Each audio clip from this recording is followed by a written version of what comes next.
Bagaimana jika penjahat paling menakutkan dalam film superhero sebenarnya hanyalah cermin dari cara kita berpikir hari ini? Dalam episode ini, kita membedah sebuah kalimat yang membekukan darah. Demi keselamatan semua, separuh harus lenyap. Tapi, apakah yang membuat kalimat itu begitu mengganggu sebenarnya bukan ancamannya, melainkan logikanya? Kalau logikanya benar, apakah moralitas masih relevan? Thanos tidak mengejar kekuasaan atau kejayaan. Ia mengejar keseimbangan. Dan justru karena ia terdengar masuk akal, kita mulai takut. Karena ide-idenya terasa seperti versi ekstrim dari cara dunia modern bekerja.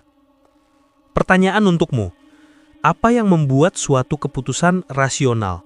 Dan apakah rasionalitas otomatis berarti benar?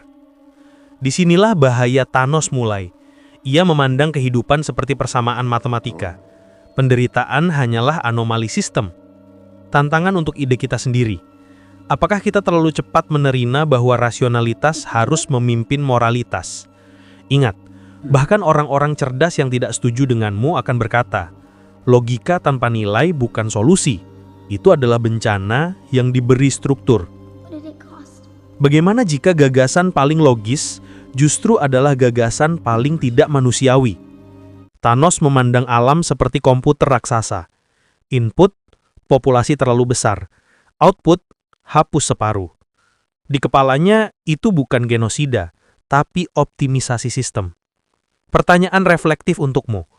Kalau kamu diberi kekuatan absolut, apakah kamu yakin keputusanmu akan lebih manusiawi? Orang cerdas yang tidak setuju denganmu akan berkata, kita tidak bisa mengelola kehidupan seperti spreadsheet, karena angka tidak punya empati, dan sistem tidak bisa memahami tragedi. Jika suatu ide terdengar rasional, apakah itu cukup untuk menjadikannya moral? Esai ini bukan untuk memuji Thanos, tapi untuk menunjukkan rasionalitas modern punya sisi gelap, ketika ia berubah dari alat menjadi agama. Di abad 21, kita memuja data, produktivitas, pola, efisiensi, pertumbuhan.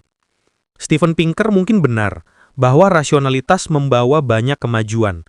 Tapi pertanyaannya, apakah kemajuan yang diukur data selalu sama dengan kemajuan moral?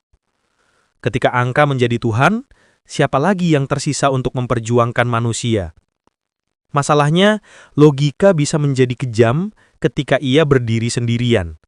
Tanpa etika, rasionalitas berubah menjadi instrumen pengorbanan. Dan kita melihat versi halusnya setiap hari. Kebijakan ekonomi yang mengorbankan yang lemah. Algoritma yang menentukan nasib manusia. Sistem kesehatan yang dinilai lewat efisiensi, bukan belas kasih. Pertanyaan untukmu. Apakah dunia modern benar-benar berbeda dari visi Thanos, atau hanya bergerak lebih lambat? Karena yang satu menjentikan jari, yang lainnya menandatangani dokumen. Richard Dawkins menulis bahwa evolusi tidak punya moral. Gen berebut kelangsungan hidup, itu saja. Jika alam itu kejam, haruskah kita menirunya? Inilah kesalahan Thanos. Ia mengubah deskripsi alam menjadi perintah moral. Evolusi menjelaskan apa yang terjadi, bukan apa yang seharusnya terjadi. Orang cerdas yang kontra akan berkata, membenarkan tindakan moral dengan biologi adalah bentuk reduksionisme berbahaya. Pertanyaan reflektif untukmu. Apakah kita benar-benar tahu batas antara deskripsi dan preskripsi? Jika kita salah memahaminya, kita bisa berakhir seperti Thanos, menggunakan ilmu untuk membenarkan kekerasan. Michel Foucault menulis tentang kekuasaan yang mengelola kehidupan. Hari ini, data, pemerintah, dan korporasi mengatur kita tanpa memaksa secara fisik. Bagaimana jika dunia yang kamu tinggali sebenarnya sudah dikendalikan tanpa kamu sadari? Thanos melakukan hal yang sama tapi dalam skala kosmik. Ia memandang kehidupan bukan sebagai keajaiban, tapi sebagai angka yang harus diseimbangkan. Dan itu adalah inti biopolitik, menentukan siapa yang layak hidup demi stabilitas sistem. Pertanyaan untukmu, apakah kita membenci Thanos atau kita takut bahwa dia benar tentang cara dunia bekerja? Orang yang pintar yang sang gembalik akan berkata, Tidak semua keputusan berdasar data itu kejam. Masalahnya bukan data, tapi siapa yang menggunakannya. Bagaimana jika dunia modern tidak kehilangan moral, hanya menggantinya dengan sesuatu yang lebih dingin? Hari ini, kebijakan publik dibuat berdasarkan simulasi statistik. Platform digital menentukan realitas berdasarkan algoritma. Ekonomi global menilai manusia berdasarkan efisiensi. Semua ini dilakukan dengan niat baik. Yuval Noah Harari menyebutnya dataisme, ketika data menjadi otoritas tertinggi, menggantikan moral kuno. Pertanyaannya, jika data adalah Tuhan baru, apakah manusia tetap punya nilai intrinsik?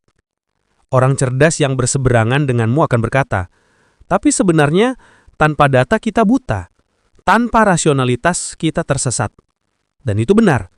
Tapi apa gunanya melihat dengan jelas jika arah yang kita pilih salah? Bagaimana jika kita punya kekuatan dewa, tetapi hati manusia yang rapuh? Thanos bukan monster dari luar angkasa. Ia lahir dari logika kita sendiri, dari obsesi akan kontrol, dari kepercayaan bahwa semua masalah bisa diringkas dalam rumus. Pertanyaan untukmu, apakah kita benar-benar menolak Thanos, atau kita hanya marah karena dia berani menyelesaikan masalah dengan cara yang terlalu apa adanya? Orang yang kontra akan berkata, tapi manusia bisa menggunakan rasionalitas tanpa kehilangan hati. Benar, tapi sejarah penuh dengan bukti bahwa ketika manusia diberi kekuatan besar, moralitas seringkali tertinggal. Apakah kita lebih baik dari Thanos atau hanya lebih lambat? Setiap hari, keputusan ekonomi menentukan siapa yang makmur dan siapa yang hilang. Setiap algoritma menentukan siapa yang terlihat dan siapa yang tenggelam. Setiap kebijakan memprioritaskan angka di atas manusia. Pertanyaan reflektif untukmu. Jika kita hidup dalam sistem yang mengoptimalkan manusia seperti mesin, apakah kita benar-benar berbeda dari apa yang Thanos lakukan? Orang yang tidak setuju akan berkata, optimisasi tidak selalu buruk. Dunia tanpa efisiensi runtuh. Dan itu benar. Tapi efisiensi tanpa empati adalah mesin yang lambat laun menghancurkan manusianya sendiri. Jika rasionalitas bukan jawaban final, apalagi yang tersisa? Ini bukan seruan untuk menolak sains. Sains adalah alat, luar biasa kuat, tapi tetap alat. Masalah muncul ketika kita memperlakukannya seperti agama. Pertanyaan terakhir untukmu. Apakah kita masih mampu mengatakan tidak ketika logika berkata iya? Apakah kita masih punya ruang untuk empati di dunia yang mengukur segalanya dengan angka? Orang cerdas yang berbeda pendapat akan berkata, justru moralitas harus mengikuti rasionalitas agar tidak terseret emosi. Mungkin benar. Tapi jika moralitas hanya mengikuti, siapa lagi yang sebenarnya memimpin? Sains memberikan kita kekuatan dewa, tapi tanpa empati, kita hanyalah Thanos yang lebih canggih. Mungkin inilah pelajaran terbesar dari karakter itu. Kekuatan tanpa hati bukanlah penyelamatan. Itu adalah kepunahan yang dibungkus kalkulasi. Jika kamu ingin terus menyelami persimpangan antara sejarah, sains, dan filsafat, klik subscribe, like, dan bagikan video ini. Di persimpangan narasi kita tidak sekedar bercerita. Kita membedah cara manusia memahami dunia dan diri kita sendiri. Sampai jumpa di episode selanjutnya, dan ingat, narasi membentuk dunia. Tugas kita adalah memahaminya.